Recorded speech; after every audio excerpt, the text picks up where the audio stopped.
Hey, I think we're live now here. It's 1 o'clock on Tuesday the 13th, better than Friday the 13th, July. BuckeyeGrove Instant Access live here. Had a lot of success with our show last week, so we're going to do one here this week, just kind of testing things out to see what content you, our viewers, subscribers, everybody else out there wants most.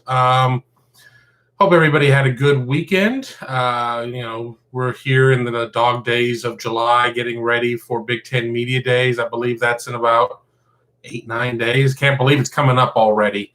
So we're rapidly approaching football season, and keep it locked in here with myself and with BuckeyeGrove to get all of the latest as Ohio State looks to defend its conference championship 4 in a row, get back to the college football playoff, and go beyond. Want to make sure everybody gets into the chat, puts all of their comments in there. I will make sure that I'm answering every question that we get. The goal will be to go about an hour. I threw some lights on because I didn't like the lighting here in the room, so I have about an hour on those lights. So that'll kind of be the litmus test in terms of how long we stay on. If the lights kind of die on me, I'm going to bail because I just don't need that to happen. There's nothing worse than seeing the lights kind of crap out on you midway through. Not a member to BuckeyeGrove, be sure to sign up at BuckeyeGrove.com. If you have any questions, email me at Kevin@BuckeyeGrove.com or message me on Twitter at Kevin_noon, or you can get all of the details down below in the description. We have it all there. You like what you're seeing? Love to get a super chat contribution. Again, not necessary, but certainly helps the channel, helps the beer money, helps the gas money. Any little bit helps, but you being here is important for us as well. And we're just starting to build up the show right now here at this point for today. 3-4 of you in here. We'll see more people start to get in. Let me make sure I've got my chat going. Hey, Rod, how are you doing, man? Glad to have you here. We've had a lot of interesting content this week, and I kind of wanted to go through a little bit of it. I'm trying to rank it to where I don't go to the ones that are going to get the most responses until we get more people here in the chat. So be sure to let your friends know that we're talking Buckeyes here, absolutely free here on YouTube. Just a continuation of a lot of things that we talk about over on BuckeyeGrove in much more detail. So make sure you're keeping it locked in there as well. But let me delete that. That was something I was sending to my wife. One of the pieces that I just wrote for today is about first ones in a recruiting class, last ones in a recruiting class. And I know that there was a time not that far ago, around the times of Beanie Wells being a recruit, that it was a big deal to be the first one to commit to the class. We weren't seeing players do that much before the previous signing day, maybe the day after it. Maybe the belief was you start bringing guys in a little early, you could damage the class ahead of them. If you're a back who's committing immediately and Chris Wells is behind you, do you take pause there? I think a lot of that's up for debate. But now the calendar has sped up. We're going a lot faster right now. We're seeing, while Ohio State doesn't have any commits for 23, programs do. I think there are probably a couple of 24 commits out there. We'll see if that rides. I mean, let's not forget Tate Martell, I think, committed as an 8th grader to Washington. So it's not something that is completely foreign, but we're going to see things sped up. And I also think that it's going to be a case of, as we are trying to renormalize recruiting coming out of COVID, we're still going to see a bit of an accelerated calendar out there. Rod jumps in, 23 is loaded for Ohio prospects. Yes, it is. We did see Brennan Vernon commit to Notre Dame recently, but I think Ohio State is going to be just fine in terms of getting its within the state. But this had me looking at this piece for like the last 10 years. And I'm looking at the piece in front of me. And if you're not a member of BuckeyeGrove, not behind a paywall. Just check it out. Let us know what you think. 2,300 words, which certainly is a monster in terms of us writing content these days. The goals will be about 700 words. So I could have broken this into 3 pieces, but why do that? I could have had something for today, tomorrow, and Thursday. It happens. So let's start with 22. We don't know who the last guy is going to be because that class is nobody signed from that class, and there's still a ways to go with 17 commits. But Jair Brown first up. It was a bit of a strange commitment at the time, only because he was living in Louisiana outside of New Orleans at the time. Ohio State doesn't recruit Louisiana all that much. I can only think of 2 prior, at least during the Rivals.com era, and that's Jonathan Wells and Nader Abdallah. So not an area that Ohio State goes in. Ohio State really doesn't go into the teeth of the deep, deep South in terms of SEC, and that means Alabama, Mississippi, Louisiana. Georgia's big enough that you can go in and recruit there. Florida's just kind of a wild card. Everybody recruits Florida. The state isn't in bed with one team or one conference, and there's just so many kids there. So you look there, but then Jair Brown transfers to Lakota West to become teammates with Taylor Shabola, and now they're just going to have to hang on there. 21 is very topical because 2 of the biggest names are the bookends there, with the first guy in being Jack Sawyer. The last guy being in is JT Tuimoloau, pair of 5-star defensive linemen. Certainly a good omen there in terms of what they've got. And we know that the Tuimoloau commitment only happened on the 4th, so 9 days ago, still pretty fresh in everybody's mind. Not a huge, not a lot of time there. 2020, Paris Johnson Jr. was your first commit there, but let's not forget that Ohio State really had to hang on for dear life at some point there, because we're dealing with the transition from Urban Meyer to Ryan Day. You never know what's going to happen in terms of position coaches. Was Greg Stuarawa going to carry through or not? Paris kind of took a bit of a 20 and said, let's sort these things out. And of course, everybody in the world decided that they were going to get heavily involved there. But for Ohio State's benefit, nobody was able to sway them. And then on the back end, you have C.J. Stroud. Ohio State already had Jack Miller in the class, but by the time they got there, they decided that it really was going to be the time to need a couple of quarterbacks. I mean, we've seen just a lot of attrition in terms of losing Joe Burrow to LSU. I mean, Dwayne Haskins was going to be really a 1-year starter. Maybe we weren't really talking about Justin Fields at that point, but Ohio State won out in that sweepstakes. But before I continue in the piece, if you like what you're watching, be sure to give us a like, hit that thumbs up, subscribe to the channel, hit that bell so you know whenever we're going live or doing these types of content pieces. Your subscriptions to this YouTube channel doesn't cost you anything. It helps us. The bigger our reach, the more that YouTube likes us, puts our material out there. I make $1 or $2 off of this stuff, so it certainly helps out. So be sure to like it, subscribe, all of that good stuff. People did a great job last week. I think I picked up 30 followers on YouTube because of our show last week. So, cheers to you all for jumping on board, subscribing to the website, all the likes, all that good stuff. But, let's get back to checking the comments. Nothing current here. 2019, that was a little different. Ryan Jacoby comes in first, and honestly, it wasn't even Ryan Jacoby that was first. As I was looking through there, it was Doug Nestor that was first.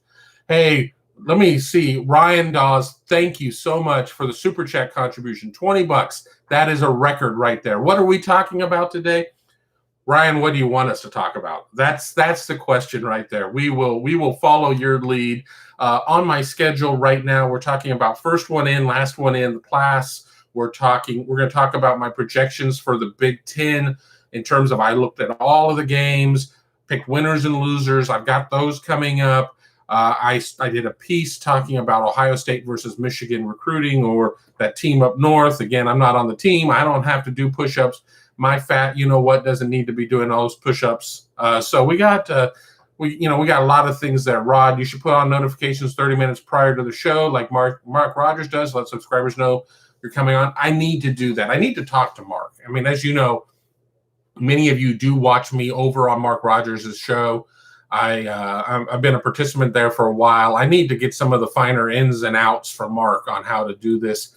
We were using a different technology for a while. I'm finding that doing this through YouTube directly, while we lose the ability to post it on Facebook live, I don't think that's a big deal. I think that YouTube is the way to go in terms of reaching everybody out there. So that's what we're going to do for the time being until proven otherwise. There's another technology that I've been keeping an eye on, but Lord knows I don't want to spend the money right now if I can avoid it. So we'll ride with this one for a minute.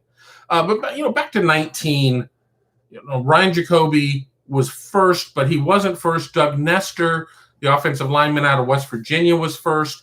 He ended up decommitting, going to Virginia Tech. So Jacoby became the de facto first member of the class. On the back end, you got Enoch Vimahi and DeJuan Jones. Both kind of came on the scene late. DeJuan Jones, kind of a freaky basketball player, just when you look at his size. Really a late riser. And Vimahi, he was a 30 offer guy. Ohio State kind of got involved a little bit late. I think maybe a little bit of a surprise for people that they were able to land there. I think Ohio State really starting to get more and more involved in recruiting the Polynesian community, which I think is fantastic. I love Polynesian players. I think they're the best. I mean, they're great. And, Ohio State being able to go in. And the big story there, too, was that they were going to bring in Enoch. He was going to do his mission for the Mormon Church, decided not to do that, delay it, maybe not do it. I'm not exactly sure on all the details there. I think this is going to be a pivotal year for Enoch to step up. And, I think he's not going to probably break into the ones this year, but I think he could be a very solid 2. And then when you move, when Thayer's gone, and then when MPF, he could leave after this year, you move Paris Johnson to one of the tackles. That certainly opens a guard position maybe for Enoch to jump into. 18, kind of a sad story in terms of, Brian Sneed was the first guy in, certainly ran into some off-field issues. I don't want to relitigate all of that. He just never really had an opportunity. Then on the back end, you had a pair of long names with Nick Petit-Frere and Javante Jean-Baptiste. MPF was, that typical 5-star recruitment taking until the very end. JJB certainly had plenty of interest out there too nationally. Ohio State hits on both of them. We're not going to see a lot of these February decisions anymore with the early signing period, with Ohio State's classes being somewhere around 93 to 99, 100% done by December. Will we see those maybe in December? Will we see that? I don't know. We'll have to see. I mean, the issue is the signing period starts right around the time of the conference championship game. I don't know about you, but I don't think that Ohio State plans on not being in the conference championship game anytime soon. So are you really able to load up that last week to lead into that signing period? So, I don't know. I think there certainly are some changes that we could still maybe see in terms of the recruiting calendar. 17, interesting story that I definitely remembered. I don't know if y'all remember this. Shaun Wade is credited as being the first player to commit to Ohio State. Do you remember that Ohio State got 3 commitments the day of the national championship game against Oregon when the team was playing in Dallas? Shaun Wade, running back Kareem Walker, and athlete defensive back Bruce Judson. Well, obviously, Kareem Walker, Bruce Judson, neither of them ended up signing with Ohio State. Shaun Wade did, worked his way up to being just a very impressive defensive back corner. As we know, made the move to outside for a multitude of reasons, maybe just not natural fit in the position, certainly not enough opportunity to go through spring, summer, fall work or whatever, just didn't necessarily work out. And then your last player in was Thayer Munford. I'm not going to hit every name here, but, there certainly were some names that as we look at that don't really have pages in the Ohio State record book. Tyler Gerald in 16, Eric Glover Williams in 15, Marcellus Jones in 14, all first players in, or even Cameron Burrows in 13. Cam Burrows coming out of Trotwood Madison, just another program that maybe didn't have the notoriety that Cleveland Glenville did in terms of just being a hammer program that is more and more and more kids. I mean, I think a lot of people were concerned about Trotwood Madison because more kids were going to that school up north than were going to Ohio State. For whatever reason, didn't necessarily work for Burrows. I think he played in 14 games, recorded 19 tackles with 5 pass breakups. Some of the names of players that committed at the end, and we have some twos in there because it was on signing day or for whatever reason, 2 guys signed on that day, and I wasn't going to do the forensic accounting of being like, this guy committed at 12 and this guy committed at 3, because there would be somebody out there who would rightfully be correct in saying, well, didn't both these kids commit on that last day? So that's what we rolled with. So 16, Malik Harrison, who's obviously playing for the Ravens right now. Malcolm Pridgeon, took him a minute to find his way at Ohio State. In 15, Isaiah Prince and KJ Hill. KJ Hill's name still splashed all over the Ohio State record book, so that was a hell of a last-minute get. 14, Darius Slade.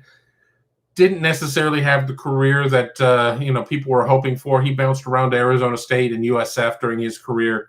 And then in 13, Von Bell, who played very well, ended up going to be a second-round pick for New Orleans. And then James Clark, who didn't really realize the big career and ended up transferring to Virginia Tech. So I think the biggest thing that I wanted to view in this piece was what, were the first commits in all of the classes, just these surefire hammers, these guys that came in and were program changers and meant the world. Because, again, going back to the Jim Tressel era, they really waited on some of these guys. That they held guys off. You had Beanie Wells, guys like that. But then on another year, and specialists get love too. It was I think it was Ben Buchanan. And, Ben Buchanan, a local guy, great guy, does some stuff with Columbus Television. Always enjoyed all my conversations with Ben. Probably not the same notoriety of a Beanie Wells, but, it is what it is. I want to stop down for a second, make sure that everybody, is taking advantage of the chat. Be sure to ask questions. I think when we went an hour 45 last week, I think at least an hour of it, maybe an hour 15 of it was generated by you, our watchers, our viewers. You asked me questions, and I went off a script. I only wanted to go 60 minutes, and lo and behold, we went almost 2 hours. So don't be shy. Jump in there. Hit me with your questions, comments, whatever. Like the channel, subscribe, hit the bell, all that good stuff down in the comments. Where you can, get to the site, where you can follow me and the site on social, all of that good stuff. Be sure to take advantage of all of that. Rod jumps in and says, any idea who the next commit will be? That's a good question because I'm not sure. You sit there and you have somebody like Zion Branch, who really had a good trip to Ohio State. A lot of future casts go in for that, but he hasn't made a move yet. Cam Dewberry, he says that he wants to take some other visits, but, that went really well. What does that mean? I mean, could it be somebody from 23, as we're talking about guys being the first one in the class? Who would that guy be? I mean, here's a name of somebody who's deciding pretty soon. That's Trayon Webb out of Jacksonville, out of Trinity Christian, same school that produced Tyreek Johnson, who's now at Nebraska, the same school that produced Sean Wade. I think right now, if we really look at that one, though, does Oklahoma maybe have a little bit of an edge on Ohio State? I don't know. I don't know if I feel strongly enough about one school versus another there to say that this school's got the edge. But Trayon Webb certainly is somebody that is getting closer to a decision. You've got a slew of in-state guys that could be coming up with their decisions. I'm going to still say it's going to be a 22, though. As for who, maybe I'm chickening out by not throwing a name out there for sure. But how about Cam Dewberry? I guess, he seems to be a guy that he's been taking this with a very measured and careful approach. But Ohio State is kind of that quote-unquote dream school. And, when you're dealing with a kid who's 16, 17 years old, Does that mean like over the course of like 5 years? I mean, it's been a dream school for 5 years. Obviously recognizes it's a business decision. As we all say on the recruiting trail, it's not a 4-year decision, it's a 40-year decision. I think that, that Ohio State has a better chance than most to be able to kind of get that emotional decision. But, the longer it goes on, and I don't think it means Ohio State isn't going to be successful in its pursuit of him. But, I think we could have to wait a little. Let's not forget, we saw 4 commits over the start of July. JT Tuimoloau, and then Caleb Brown, and the defensive back out of Little Elm, Texas. Was there somebody else? I think so. I mean, it's a situation of where at least we're not in some sort of recruiting desert right now. And people ask me, being in this industry, of course, this is how I make a living. So I have to look at it from a business standpoint, whereas you all look at it as certainly big Ohio State fans. You bring them all. I mean, if I had my druthers, I would say you need to have about 1.5 commits a month leading up until about October, November, and then start to ramp it up, because that's when the excitement's there. That's when the most eyes are on the website. That's when the football team is getting deep into the Big Ten schedule. I think that's the time where there's the most eyes. Rod jumps in. Watched a Notre Dame stream yesterday, and they feel confident about landing Xavier and Wankba. Let them. I don't care what they think.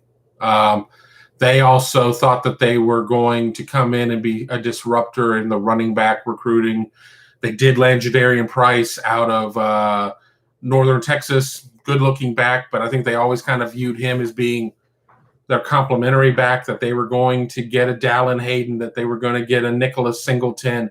They were going to get somebody like that. Well, they didn't. So I don't know. They certainly can feel good. I mean, I think what they're going to do is they're going to say, well, look, Ohio State's heavily involved with Zion Branch. Ohio State already has Kai Stokes, and not every position. It's not like this player is the same player as this player is the same player as this player, and then just plug and play. I mean, they're very different type of positions. You could have somebody is more of that safety linebacker hybrid, the bullet, if you will. You could have somebody who's more of a cover one type of guy. Or that single high type of guy. There's, Notre Dame, of course, has been recruiting very well. So I'm not, just summarily dumping on them and saying, well, they got no chance, to hell with them. But I haven't really spoken to anybody within the industry, any of that has necessarily told me any reason to think that Xavier is suddenly changing his mind and Notre Dame bound or anything. I have several friends who work in the Notre Dame market, so I'm going to be careful before I start saying that sometimes they put a little too much credit in what they may be hearing from a coach or whatever. But as of right now, I'm going to still say Ohio State.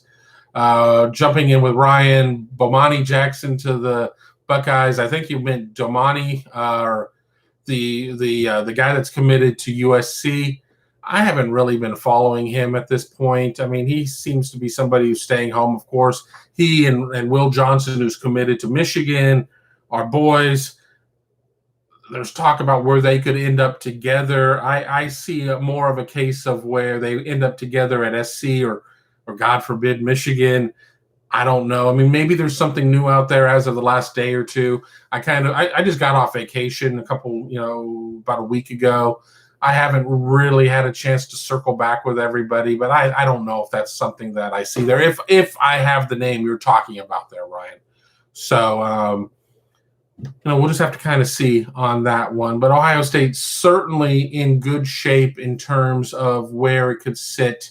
Oh, the last July name that I forgot was George Fitzpatrick, the offensive lineman out of Colorado. And yeah, Ryan, spell check screws me up a lot. It screws me up a lot. Apple is my nemesis in terms of getting spell checked and auto-corrected to death. I've had some pretty interesting tweets in the past that just destroys me. But, it is what it is. I think it's just a nature. Yeah, Rod, I mean, I think Ohio State would love to flip Will Johnson. I mean, one, he's a super talented player, and two, to keep him away from, from that team up north. But, for every time that you see this guy that's like, well, that's going to be the program that's going to wreck the balance that's going on, and the balance being Ohio State owning that series. Daxton Hill out of Oklahoma. Everybody thought that Daxton Hill was going to be just this huge tipping point, and it was going to flip things, at least equal them out to an extent. And now you have Dax, who's kind of, he certainly is one of their best defenders, but there's just not a lot around him. So I don't know if Will Johnson's family, dad being a Michigan legacy, was ever going to allow Will to go to Ohio State. I'm not saying that it was a situation of where dad absolutely sat Will down and said, you're not doing this, or whether it was strongly encouraged, or however that is. I wasn't there. I certainly hear stories. I certainly have talked to some people, but kind of is what it is. Davis asking if Devontae's supposed to visit. I'll believe it when I see it. There are a lot of kids who are supposed to visit. Christian Miller, the talented defensive tackle out of Ellenwood, Cedar Grove, Georgia, he's still supposed to visit, but I think we all pretty much have written him off for going to USC. And while I think that Christian Miller is a tremendous player, I think he's just even a better interview, so he's going to do quite well there with the LA media, as long as enough people take interest in SC football, because Lord knows right now, I don't think anybody cares that much about Pac-12 football, despite what those couple of random Oregon tweeters are saying out there on social, predicting nothing but pain and demise for Ohio State. Let me cough here and clear my throat for a second. And, welcome everybody who's jumped in here. Glad to have you here on the BIA live show. I'm your host, Kevin Noon.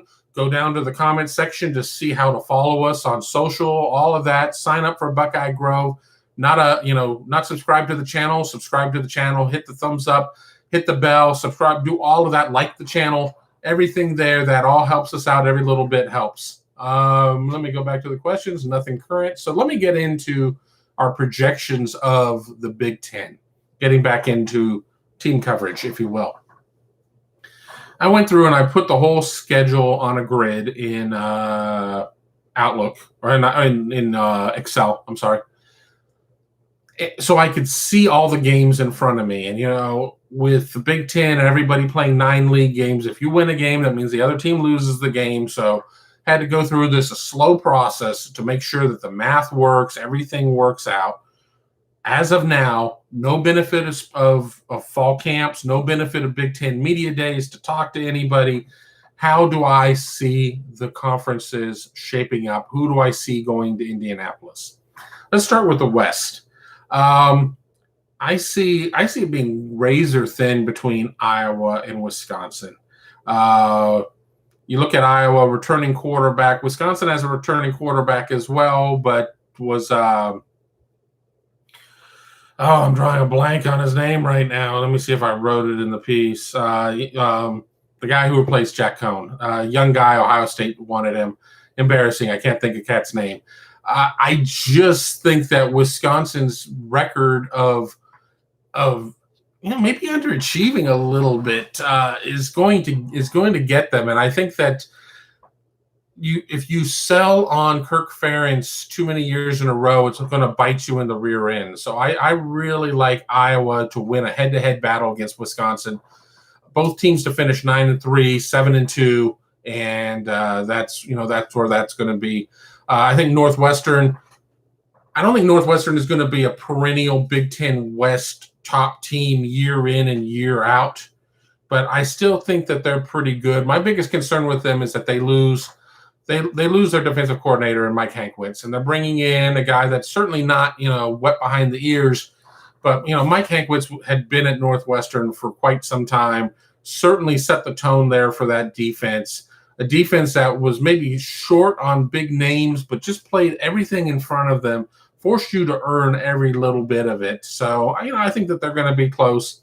And then, I have Minnesota next, 7-5, 4-5 in the conference. I'm just not sold on PJ Fleck at this point. We see Minnesota go out and do some great things. I'm just not convinced that they are a very good defensive team year in and year out. I think they've got a good setup at quarterback. I think they've got a tremendous running back.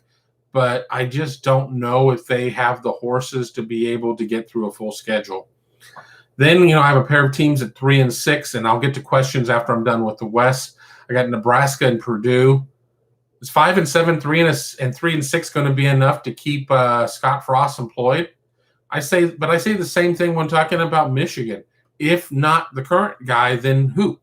Who's going to be next? So I don't know. I don't know if missing a bowl game again is necessarily going to be well for his job security, but I do like Nebraska to beat Purdue due to a head-to-head win. But I think both those teams are going to be disappointing. If I'm Ohio State, I'm still very wary of what Purdue does, but they certainly are not as deep on offense. They don't have a lot of the weapons. They do have David Bell, who's probably the best player in the conference we're not talking about. And then Brett Bielema will bring up the rear, 2 and 10, 0 and 9. It's going to be a bit of a reclamation project there to turn things around. Don't forget, Illinois did go out and beat Wisconsin a couple years ago in Champaign. They are capable of winning a big game now and then, but they're just not very deep at this point. Let me jump into these questions. Rick, how many quarterbacks are leaving next year? I don't think we can answer that without knowing what this season looks like. Who, is the starter CJ Stroud? Is it Kyle McCord? Is it Jack Miller? Do guys get an opportunity to come in and play some meaningful minutes? I think it's safe to say that they lose one. And I'm not going to attach a name to it because that's just not fair. I mean, it's not fair to sit there and say that this guy is gone before he gets a chance to maybe attempt a collegiate pass. None of these three guys have attempted a pass. You just never know what could happen with injuries, and don't want to speak any of that stuff into existence. I get it, but you just don't know. So I think Ohio State has to do everything it can within its power to keep only one potentially leaving by way of the portal. It's when two leave that you're in trouble, because let's say quarterback X, and that's my thin attempt not to name a quarterback. Quarterback X is your main guy. The other two leave, and then Quinn Ewers comes in. You have two quarterbacks. Sure, you could go to the portal and get another quarterback, but then you're in a situation where you have one quarterback who has NC2A experience, another quarterback who left to go find a better situation. The Justin Fields transfers of the world don't exist all the time. It's not, you're not going to find that guy sitting there. You're much more likely going to find a Gunnar Hoax situation. You're much more likely going to find a Chris Chugginoff situation. That's going to be much more likely. Somebody who could certainly come in and help you in a pinch, but maybe not going to be the guy that you can ride. And because of that, you have to do whatever you can to keep the room. And that doesn't mean that you're in it. You survive it this year and it's never an issue. Quarterback math is going to be a thing forever until transfer rules change or something along those lines. Quarterback math is always going to be there. Our programs with top tier quarterbacks going to be able to say, we have 4 scholarship quarterbacks who have been here and are experienced. I don't know. It's going to be difficult. I mean, look at Oklahoma. I mean, as Spencer Rattler kind of works his way up, and they've gone in and they got the kid out of D.C., they certainly are on a short list for Malachi Nelson, who announced top 7. I tend to think that top 7 is more of a top 1. I think he's just going to Oklahoma. Maybe a top 3. I don't know. But, what does that mean? I mean, Spencer Rattler's probably going to be your guy. The young guys will stick around for a little bit of time, but I certainly think that there's going to be a lot of people in everybody's ears saying you need to move on. So I'm going to say 1. I'm going to say 1 quarterback leaves after this year, despite Ohio State's best efforts. But I think that whether or not, regardless of who the starter is, you've got to get some guys out there playing, because Ohio State over the last 2 years, for all the mobility that Justin Fields had, Ohio State couldn't run them. 2 years ago, I mean, they had Hoke and Chugginoff as the backups. And again, not saying anything about their abilities, but it certainly is a bit of a a drop down in terms of experience and things along those lines. So you were one James Skalski hit away from potentially having to bring one of them in. And then last year, sure, you had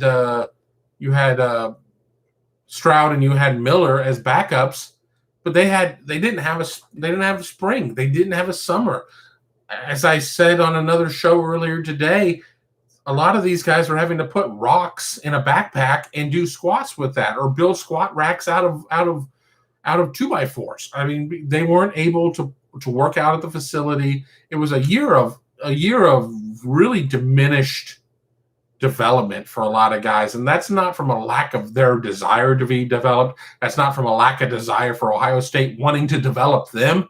It just wasn't the opportunity because the whole world went haywire on us. So, I don't know. So Davis, I'm going to say one.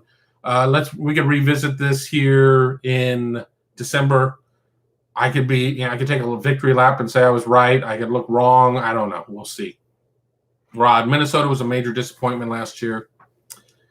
Yeah, I go back to the Glenn Mason days there that, they were making bowl games. They were winning 7 games, and that just wasn't good enough for people there. So they started playing the coaching roulette game, and it never really has worked out. They still can't play defense, and it's kind of a spotty offense at times. I think they're going to be a little bit better than what we saw last year, but are they going to be able to compete with the Big Ten East? Not the top 2 or 3 teams, in my opinion, but we'll have to see. And Rod says it's hard to see Jack Miller sticking around. Time will tell. Time will tell. I think, Cardale Jones had 9 toes out the door before he was thrust into a position of needing to play. And, Cardale, very different cat than Jack. I mean, Cardale, we all know about didn't come here to play school. We know about, a lot of things there. We've never seen any of that out of Jack. But the point I'm making there is we just don't know what the situation is going to require. And sometimes you just need the door, the opportunity to knock on the door and be there to answer it. So it's really early to say this guy, that guy, or another guy is, the most likely to bail. Again, I also know all these players, and I'm not going to say we're going out for beers or anything. That's not how this works, but I don't need it to get back to anybody and be like, so you said that I should probably go to Bowling Green instead or whatever. That makes for a very awkward conversation. So I'm going to steer clear of it. That's why I don't play the transfer game. I don't play a lot of that because it just makes my job downright difficult. I'm going to reset here. We're about 40 minutes into the show, and then I'll go to the Big Ten East. You're watching the BIA live show. I'm your host, Kevin Noon. Look down in the comments below to figure out, how to subscribe to BuckeyeGrove. Follow us on social, on Twitter, on Facebook. Be sure to subscribe to the channel. Give us a like. All of that helps. Doesn't cost you anything. Just a good opportunity for us to really be loved by the algorithm out there. Get our content seen by more people. Get more people in the chat. And then you guys don't have to ask me as many questions because it's a little bit more diverse. Rod jumps in, hate it too, unfair to the kid, but that's the world we live in these days with transfers. Absolutely. You can't have all this freedom for transfers and all this, redone transfer legislation and then not talk about it. I just don't like to attach names to it. That's just kind of where I am, but that doesn't stop y'all from talking about it. I mean, unless you guys are talking to the players too, and your job kind of depends upon what it is that you can discuss with these players, whether it be on the record, off the record, that's for you to figure out. But, let's look at the Big Ten East continuing in our series. And we ran this series on Sunday if you're looking to get back into it. If I think about it, once we jump off the air here in about 20 minutes, I will try to link these in the comments. Ohio State. I'm going 12-0. Okay. Maybe I should take my homer hat off or whatever, but who's going to get the Buckeyes? Is it going to be Oregon? Is Ohio State going to fall to Oregon in week 2? Is it going to be a week 1 game against Minnesota, the same Minnesota team that Rod said was disappointing last year? I don't think they're going to get off to a quick start either. Is it going to be that team up north? Is it going to be Penn State? I mean, I don't know who it is. I mean, I think that the Big Ten is really separated into some tiers where Ohio State kind of sits on its own tier. Then you get the next tier where you have Penn State and maybe one or two teams out of the West that rotate. Then you have kind of more of a middling tier, and then you've got some bottom tiers. Until I see otherwise, I don't know how to say that I'm going to see somebody that is going to be able to give it to Ohio State. Now, with that being said, did I predict Ohio State losing to Purdue? No. Did I predict Ohio State losing to Iowa? No. Upsets happen. Did I expect Ohio State to play, a couple of 1-point games in 18 and 17 to Penn State? Absolutely not. I certainly didn't see Ohio State losing 24-21 in 2016 to Penn State. Rod jumps in and says Penn State finds ways to keep it close. The game always makes you nervous. The game is in Columbus, which bodes a little better. It's been a minute since we've seen an absolute blowout. And last year, I think the score is a little deceptive with 38-25. We saw maybe the beginnings of Ohio State's defensive issues as Jahan Dotson made some pretty spectacular catches on great throws, back shoulder throws, and maybe we started seeing some of the leaks in the boat for the Ohio State secondary. 13-point game, honestly, played more like 21 plus, but then you look before that, Ohio State wins by 11, wins by 1, wins by 1, loses by 3. You have to go back to 2015 to the last time that we're seeing a huge margin. That was Ohio State winning 38-10. So, it's certainly there. 2 years removed from that was 63-14, a huge win, which of course happens to be the same score as the 94 game that Ohio State lost 63-14. Maybe one of the most thorough whippings that I've ever seen an Ohio State football team take on the field. There certainly have been some other bad games. I'm not gonna mention some of them. They're just too. The wounds are still a little fresh on them, but that 63-14, I think Penn State probably could have hung 100 on them in that game, to be honest. And it wasn't that Ohio State was bad in 94. It was just that Penn State was just next level.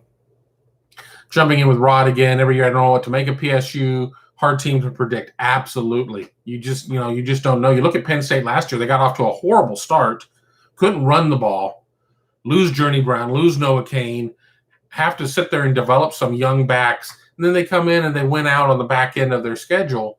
And remember, they're doing this too without Micah Parsons. I mean, opt-outs, they certainly dealt with a couple of them. Would that have made a difference? No. If they would have had Micah Parsons and any other opt-outs, had their running game, I don't think they would have struggled as much. But let's not forget, they were the team that fell first to Indiana on that diving Michael Penix play that some Penn State fans still disagree was a score. Penn State's game with Auburn is a big one to help set the pace for their season. Same for Auburn too. Absolutely. I'm not sold on Auburn, but if we're being completely honest, that's a team that I just really don't pay a ton of attention to. So I see them more in terms of crossover when I'm watching Alabama. And I only watch Alabama because you have to kind of keep an eye on the teams that you're most likely going to see come the postseason. So that way I'm not like, who's this Mac Jones guy? I've already seen Mac Jones. Jalen Waddle, what's that? I mean, it's all there. So, I don't know. I let me pull up my spreadsheet because I don't have that in front of me. What did I pick in that game? Because I don't even remember, because I did these about 3 weeks ago, maybe even a little bit more before I went on vacation, because you always want to have some stories in the can before you go, and that was one of my last ones. I have Penn State losing. And I know that going into Happy Valley is not always easy or whatnot, but I just don't think that Penn State has an easy start to the season at Wisconsin, then kind of a layup against Ball State, and then home against Auburn. So 2 of the first 3 weeks you're playing, a team that I think that could win the West, and a team that, while I don't think that they're the class of the SEC, certainly is an SEC team. Not sure that Penn State is necessarily fast enough to be able to play 60 minutes with a good SEC team. What remains to be seen is Auburn a good SEC team? I don't know. Let me jump back into the West here, or the East here. So with Ohio State 12-0, 9-0, obviously I have them going to Indianapolis to take on Iowa, the Big Ten championship game. I have Penn State coming in second, 9-3, 7-2. Indiana third, 8-4, 6-3. Now Indiana is a weird team because were they good because they snuck up on everybody, or were they good because they were good? I think it's a little bit of both. They bring back a lot. They bring in USC transfer running back Stephen Carr. They have Ty Freifogel back, but you lose Whop Philyor. You do have Michael Penix back, but Michael Penix has not been able to get through a season healthy. You never want to wish injury on anybody. So I'm always very careful to talk about that. But he has a track record of not making it through the year. You just don't know what they're going to look like.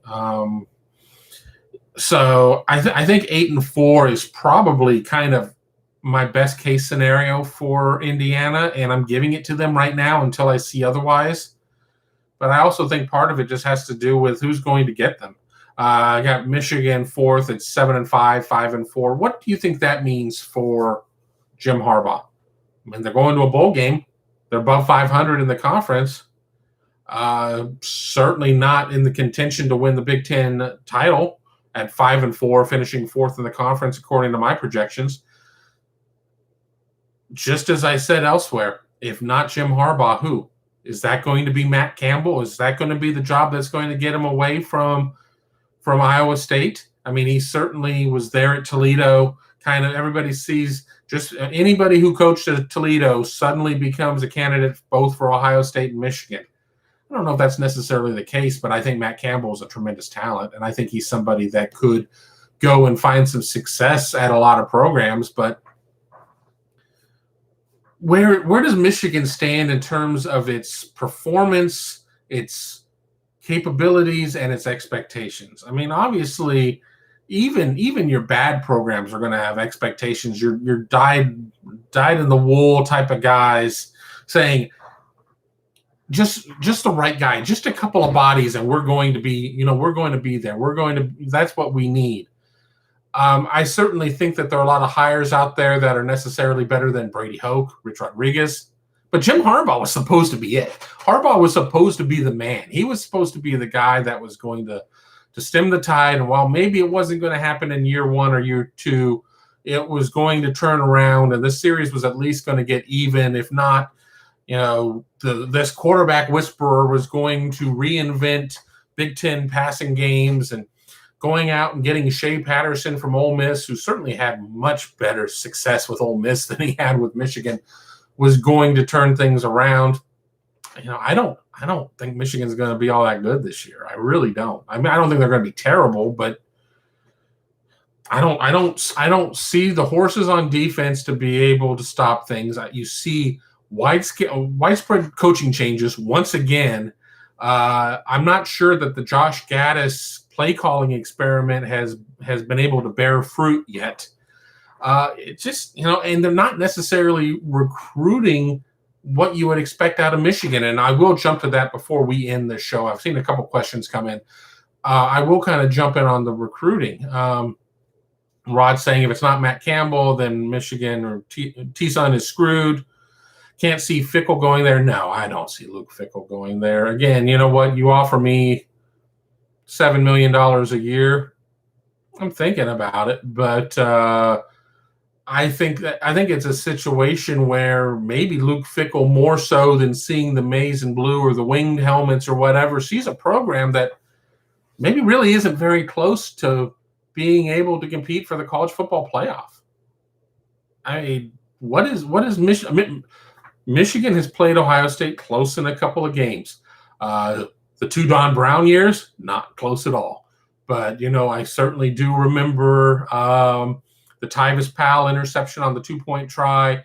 We never will forget the J.T. Barrett line of scrimmage call and then Curtis Samuel taking it in. There have been some close games, but, looking at the entire body of Michigan's work, it's just not been there.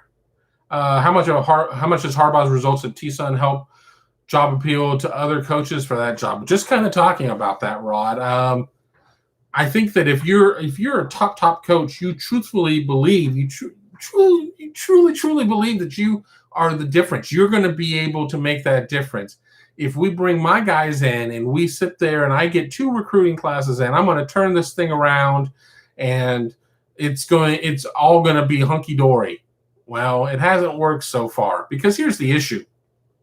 Even if Michigan brings in the right guy, which I'm not convinced that Jim Harbaugh is, and goes on this upward trajectory, are they going to gain any ground when Ohio State's on an even more of an upward trajectory? I mean, if anything, you're losing ground at that point. So for Michigan to be able to get back into this, I think it's just as much about having the right coach as it is about Ohio State having the wrong coach. And that doesn't mean that I don't see a time where Ohio State slips up and everything goes wrong or whatever, and Michigan gets one. But I don't see that happening anytime soon, because I think there's such a huge difference between the 2 schools that, barring a rogue cameraman taking out the knees of a quarterback or something along those lines, I don't see it happening. Michigan's best pitch is their brand and the fact that they have very deep pockets. They do, but do they have a very deep commitment to athletics? Their university president doesn't seem to give 2 squats about it.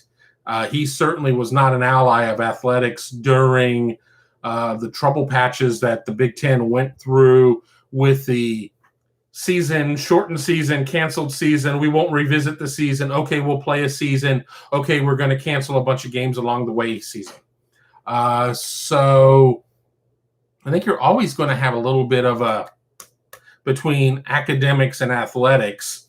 I think Ohio State, it's very early for Ohio State President Dr. Christina Johnson to be able to make a full assessment of what she is going to mean in terms of being an ally to athletics or whatever.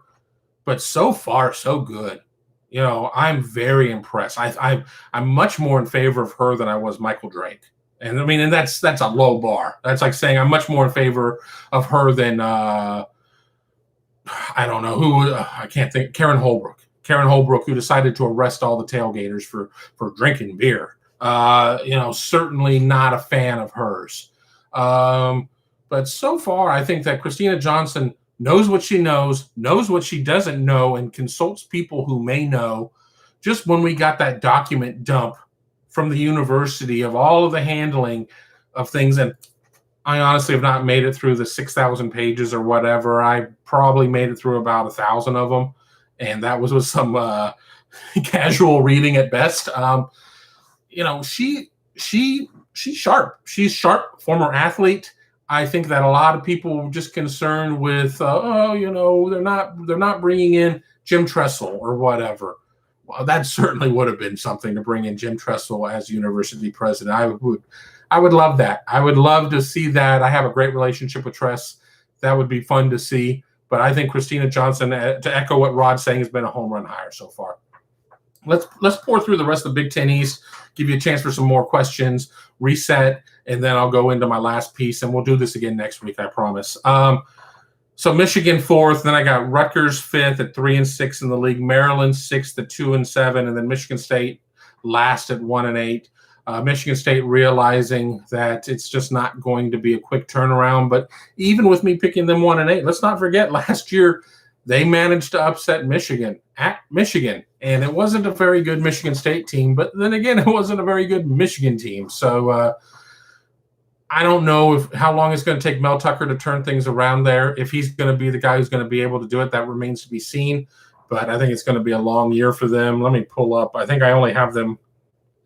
Who do I have them beating? I have them beating Nebraska. Just how difficult is it for Scott Frost? I have a team who I only have winning one game, winning in a game that's going to take place in East Lansing. If I look at Nebraska is going to be coming off of a game at Oklahoma. I think that's one of those types of games that you lose twice. I think you not only lose the game, but then you lose the following week because your head's all spinning because of what happened there. So that's the reason I have that. So I'm showing my work.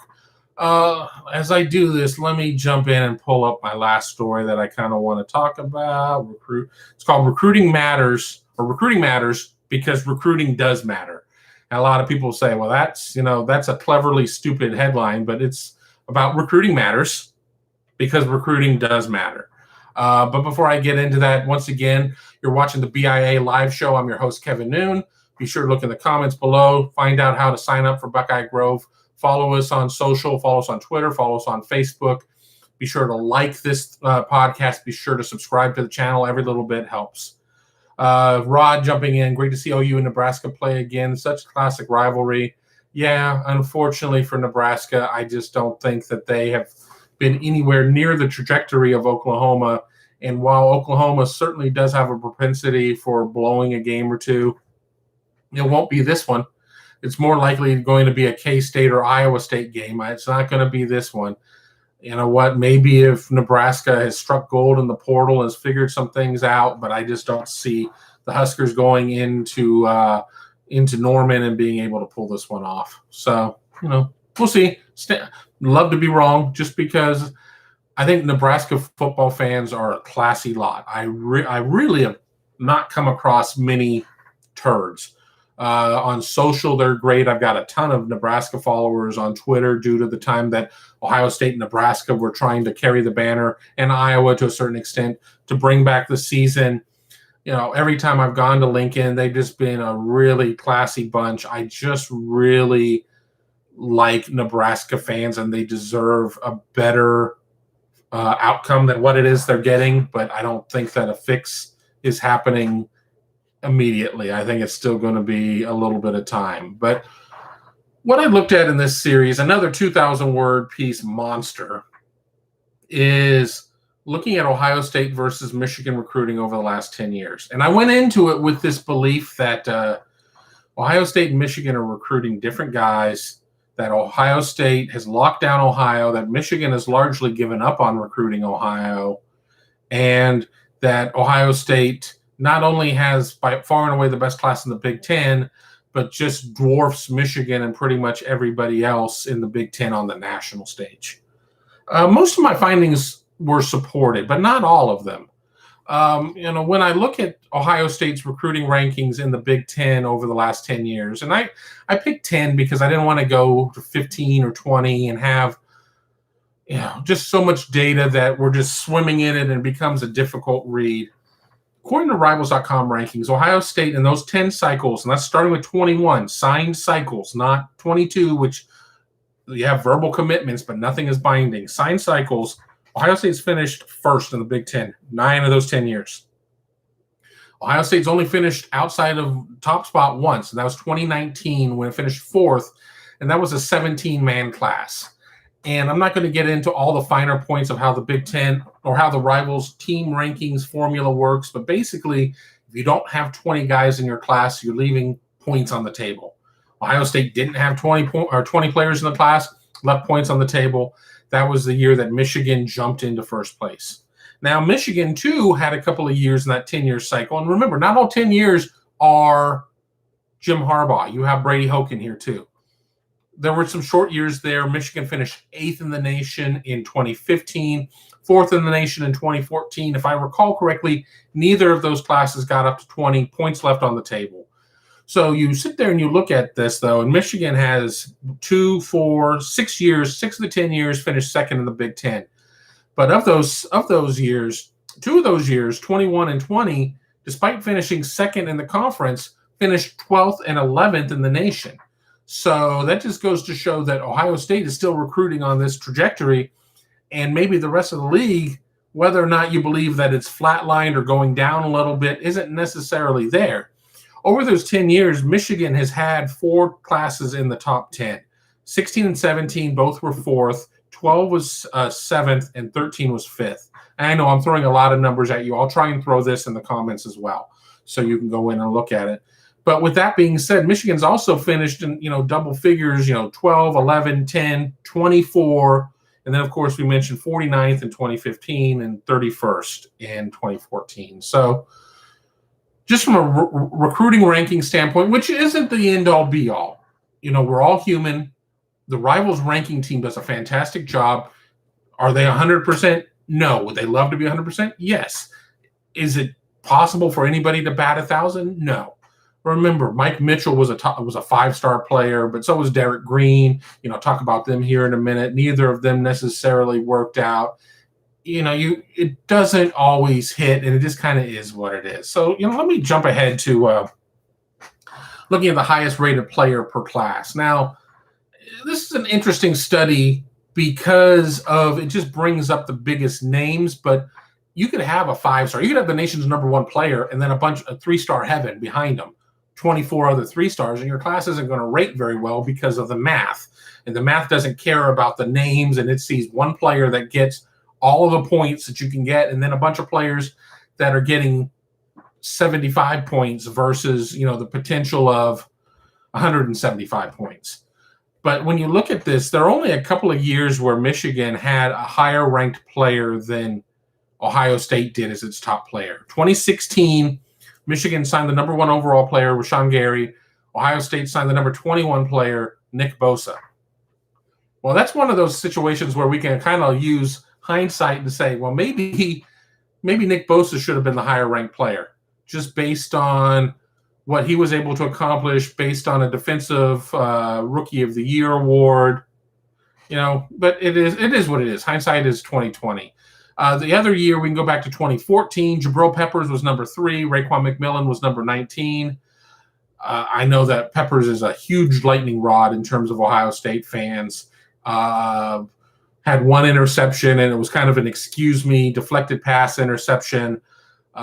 Certainly, did a lot of things well at Michigan, but didn't necessarily show up against Ohio State. A third example is when Christopher Hinton was ranked 15th, ranked in ahead of Zach Harrison, who was ranked 23rd. Jury's still out on what kind of impact Zach is going to have. I think this is going to be a big year for him. But you go through and you look in Ohio State, just the number of top 10 players it had: 21 with JT Tuimoloau, 2017 with Chase Young, 2012 with Noah Spence. And we're also not talking about a couple of guys that were top 10 players who still weren't even the top-ranked player in their class, with Emeka Egbuka in the 21 class and Baron Browning. So Ohio State's certainly doing a good job of carrying the weight in terms of having those top-ranked players. Let me jump in and talk about Ohio versus Michigan, recruiting Ohio and recruiting Michigan. And in this 10-year cycle, as I said, we went back and looked during the Hoke era. That was why it was important to go 10 years versus 5 years.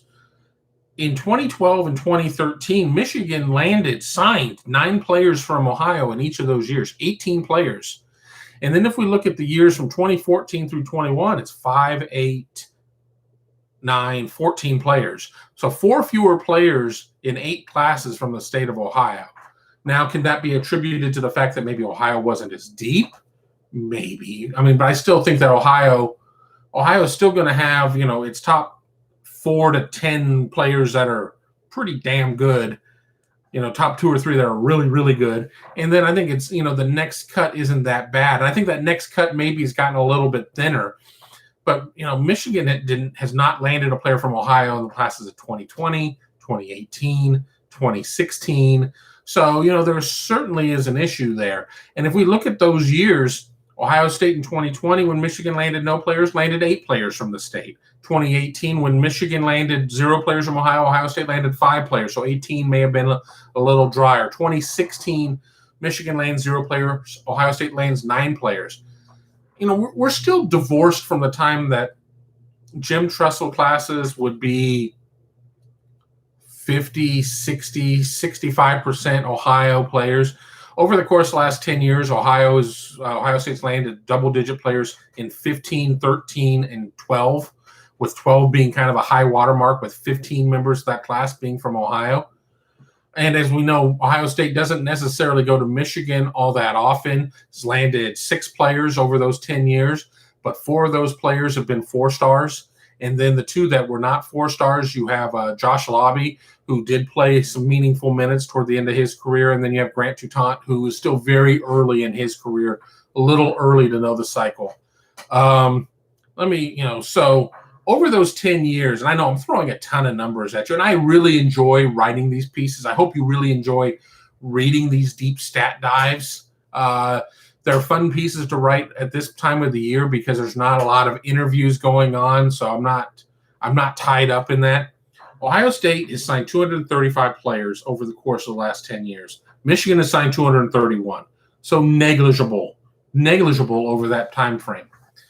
Ohio State, 36.2% of its class, 85 players have come from Ohio, whereas 0.26% have come from the state of Michigan.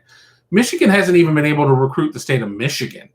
Of the 231 players, 32% or 13.9% of its classes have come from the state of Michigan. Or I'm sorry, that's from Ohio. I got my numbers.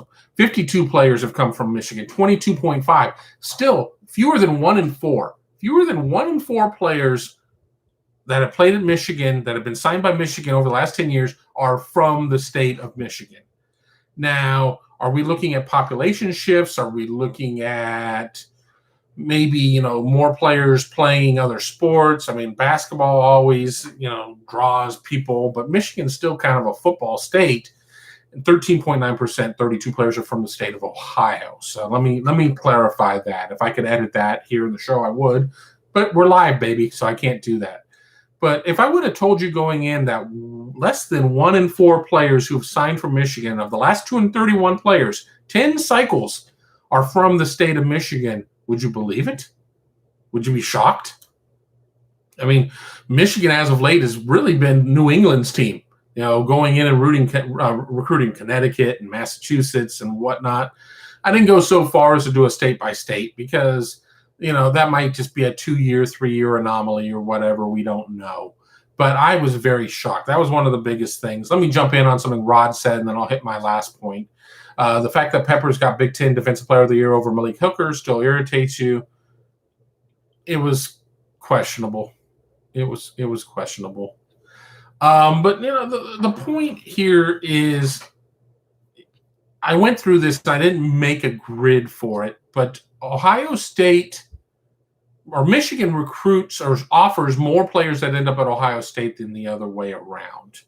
And, I think some of that could be evidenced by the fact that Michigan isn't recruiting Michigan all that hard, or at least not hitting with huge success. So, it doesn't have that natural pool to draw from. So Ohio State probably isn't going in and peppering a ton of offers within the state of Michigan.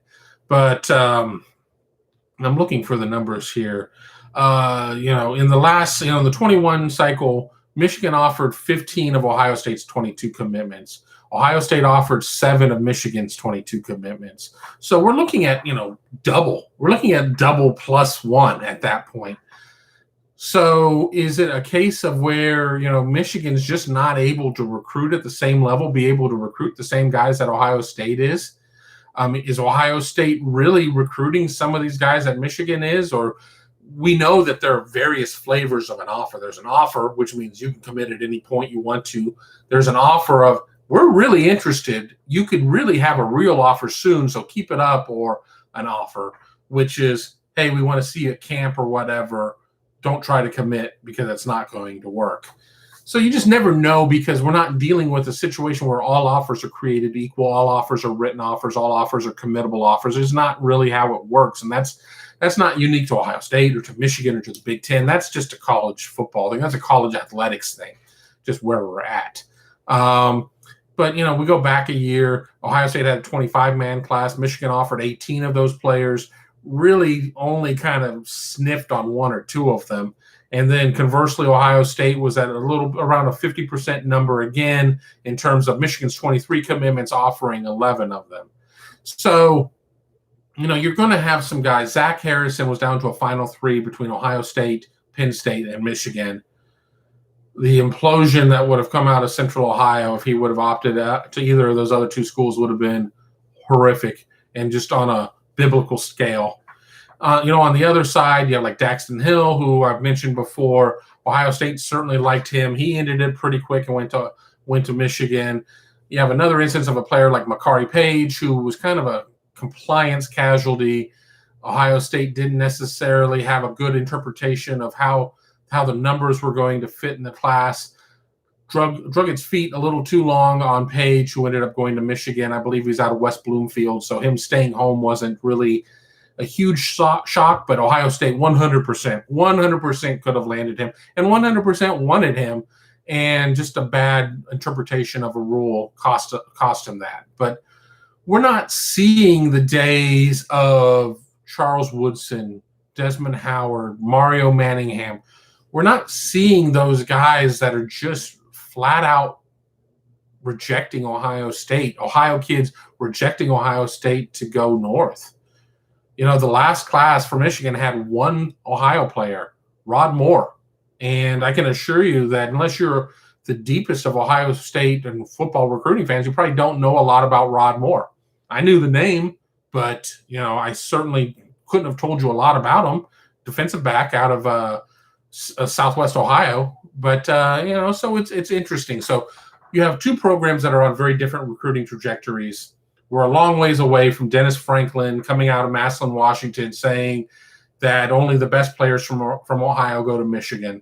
Granted, that was in the 70s and a long freaking time ago. But as I said, Woodson, Howard, Manningham certainly were guys during my awareness of college football recruiting that when it was a little bit easier for me to have the Homer hat on versus the journalist hat, you know, all three of those drove me crazy. But I'll link this also into the comments here on the YouTube. But I'm going to give you, we're about 70 minutes in. Any final questions? Anything that we've talked about you want more clarification on? Any questions you have? Anything you want me to work on for next week? Go ahead and give me homework. I'm as long as it's not, you know, an alphabetical order of every offer that's gone out. I mean, let's be realistic here. But I'll go dig something up for you if that's what you want to talk about. Absolutely. Rod jumped in. I remember OSU struggling to keep Ohio kids when Ohio kids were looking Michigan, Notre Dame, and even Tennessee, Penn State for a short time recruiter, Ohio well too. Don't mess up the name of Curtis Enos on the paperwork, on the form letter that you send out. Certainly, you know, they kind of spit the bit on Kajana Carter. There certainly was a moment where that was an issue there. You mentioned Tennessee. Ohio State was losing Cincinnati kids to Tennessee. That was an issue there. And then, you know, Notre Dame is just going to get I think that Northeast Ohio is kind of the big thing for Notre Dame and the GCL down in Cincinnati too. When you get into the parochial schools, I think that there's a lot of ties, you know, with the Catholic schools and the Catholic University in Notre Dame. And even to a lesser extent, we saw a period where Boston College, pre Jeff Hafley, would do a good job recruiting St. Ignatius and the GCL just because of just some natural tie-ins there. Michael Munoz from Moeller was a big one. Anthony Munoz's son. Yeah, I definitely do remember that. There were a couple other names as well. I'm kind of drawing a bit of a blank. But yeah, it's certainly not a case of where you're seeing a ton of Ohio talent spurning Ohio State to go to another school. We did mention Brennan Vernon. Long ways to go in that one. I think Ohio State's going to be just fine. That's not taking anything away from Brennan. I think Brennan's very impressive. I think Brennan Vernon's going to be a guy that's going to – I think if Notre Dame would join a damn conference, I think he's an all-conference type of caliber player once he gets a couple years within a system. You know, and that's a big extrapolation at this point, talking about a kid who's still pretty young, but I think he certainly has the tools there. Rod jumping in, what's happened to Glenville in terms of having big recruits? Remember, Ted Sr. kind of got sick, and you lose some momentum in terms of everybody going to Glenville. I think you're seeing a lot of these guys staying at their home schools now and not going to Cleveland, Glenville, or Ginn Academy, what have you. So it's just kind of dry there. I have seen some Glenville names in the database, but probably not the Marshawn Lattimore, Ted Ginn type of guys at this point. I think that Glenville, I don't think it's ever really going to be what it was in terms of being a feeder school. I think those days are kind of done for them. But on that note, we're gonna start. We'll turn this into the home stretch for about an hour 15 in. Again, this is BIA Live, BuckeyeGrove Instant Access Live. I'm your host, Kevin Noon. I want to thank everybody for watching. We're going to do this again next week. If you come up with an idea midweek that you want me to address, either put it in the comments here, send me an email at kevin@buckeyegrove.com. You can also get that in the more summary where I have my email address. I love your questions. I love being able to answer questions directly. That's one of the biggest things that I do over at Buckeye Grove with our great members. Give it a look. Give us a look over at Buckeye Grove. Check things out. We're less than 2 weeks away from Big Ten Media Days. It's coming, guys. It's almost here. We're almost to that point. Be sure to bookmark BuckeyeGrove.com for all of your Buckeye needs. The Horseshoe Lounge, everything being there. Rick, thanks for being part of this as well. Thank you for being part of this community, watching the show. I'm going to start doing a better job of promoting these earlier. I need to decide quicker out than the night before. I'm going to do a show this point because, we could probably had 6 times the numbers of people if I would have promoted it. And that's on me, and we'll start doing that. Joshua, thanks for saying good show. Rod, till next show. Yes, send out a 30-minute reminder. I sent one out at the time of the show. That didn't work. We'll do something better with that. I'll probably send one out day before, morning of, and 30 out, and time of. I just don't want to spam people on social. Working hard enough to try and get to 10,000 followers on Twitter. I don't need to spam them all to death, but we will do something, Rod. Reach out to me later, and we'll figure out a way to best promote this, because I want to be able to talk to everybody out there. I just want to thank everybody for being part of this. Ryan, thank you for your super chat contribution. By the way, it means the world to me. Everybody else will have an opportunity to get on board with a super chat as well next week. We will do this there. Be sure to like this podcast. Be sure to subscribe to the channel, hit the bell, all that good stuff. Until next week, or until the end of this week, if breaking news requires it, I'm Kevin Noon. Talk to you again here very soon.